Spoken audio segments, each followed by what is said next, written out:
I'm going to say hi to Spencer Byrne team, and then I'm going to say hi to Mrs. McMaster's team. Hi guys. So this is book 2 in Those Darn Squirrels. Just one of my favorites. I know, you're hearing it. I can hear you say it. Yeah, Mrs. Spencer, you say that with all your books. Maybe I do, but this is a really good one. So here's The Cat Next Door by Adam Rubin and illustrated by Daniel Salmieri. There's a big clue here. If you can see it, you can pick it out. I see a shadow here. I don't know if you noticed that. I did. Those Darn Squirrels and The Cat Next Door. Here's some more clues. This is what I love about these books, is that there are clues here. I love how the cat is sitting. And then there's a clue here on the newspaper clipping that's in the store right here. Who makes the best pies? So right here, the word who is H-U. She obviously is a baker. Oh, there's our guy. Old Man Fuquire lived on the edge of the forest, just outside of town. He was a terrible grump, as you know. And in the wintertime, he was even grumpier than usual. When it snowed, he would shut his eyes tight and think of summer. He missed sunshine, suntan lotion, and hot dog roast. But most of all, he missed the birds that flew south when it got cold. You can see here, there's some clues that tell you how much he misses his birds. And I remember this picture right here from the first book. There's that flugel bird that he loves. I wonder who's in the trees. During the long, lonely winter months, the only critters left in Fuquire's backyard were, what is it?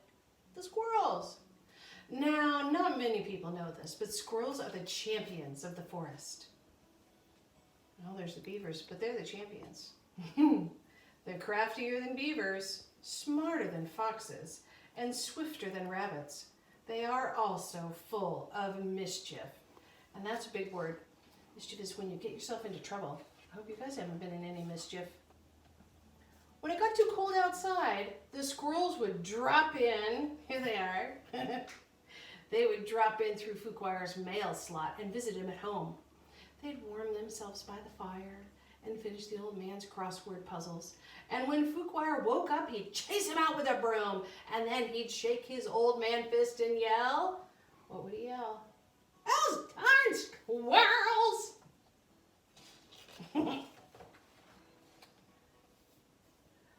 Old Man Fuquire thought spring would never come, but eventually the forest bloomed and the birds returned from their winter vacation. Whirly birds chomped on tumbleberries and bungabirds snacked on honey snaps. And the flugabird ate farfel seeds until he got so full he had to lie down. There he is. He's lying down right there. Fuquire danced through the yard with delight. He set up his easel and brushes and he painted the birds until he got blisters on his fingers. Tired and happy, the old man went inside for a quiet afternoon snack.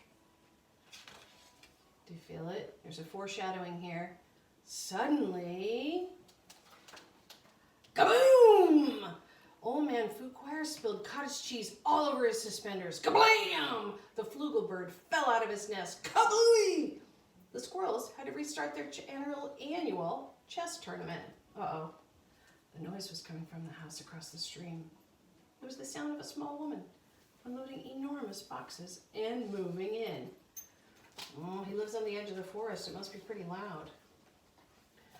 Fuquire's new neighbor was a little old lady, the town banker. Old Lady Who.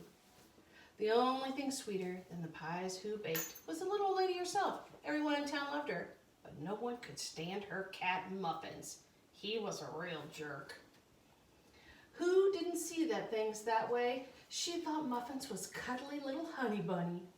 But after the infamous poodle incident, she decided to move to the forest so that her cat could make some new friends. Uh-oh. Looks like he scared her. That lady. After unpacking crates, little old Lady Who baked a tumbleberry pie, and she and Muffins went to say hello to their new neighbor. Fuquire despised conversation, which means he doesn't like it very much. I want to point out a couple of things right here. Someone's hiding here and here. So he hid behind the drapes.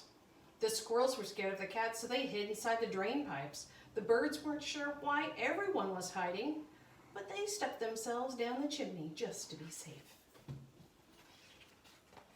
He really doesn't like company, my goodness. Eventually, Who got tired of waiting for Fuquire to answer the door. She walked around front, pushed the pie through the mail slot, and went home. Normally, Old Man Fuquire hated pies, but this one smelled delicious. He took a deep sniff and closed his eyes, and when he opened them, the squirrels were licking the plate clean. "Those darn squirrels!" shouted Fuquire. Full and happy, the squirrels tumbled out of the house where Muffins ambushed them. The dastardly cat grabbed one squirrel and gave him a wet willy. He snatched another and gave it a noogie, and then he tied two squirrels' tails together. Well, luckily, little old lady Who returned before Muffins could do more. She scooped him up and scratched him under the chin. "Come now, Schnookums," she cooed. "It's time for dinner. You can play with your new friends another day." Well, I'm pretty sure he's thinking, what else could he do? Well, oh my. Next morning, Muffins burst into the yard, terrifying the birds and interrupting Old Man Fuquire's painting. The sneaky cat pounced on the unsuspecting group of squirrels and gave them all wedgies, which is not an easy thing to do because generally squirrels don't wear underpants. Well, the squirrels were furious. Birds flew to the treetops and refused to come down. Old Man Fuquire was so upset he wrote a letter to the mayor complaining about his new neighbors. That night, the squirrels had a meeting to figure out what to do about that cat next door. They ate cheese puffs and drank ginger ale to help them think. Finally, they had the perfect plan.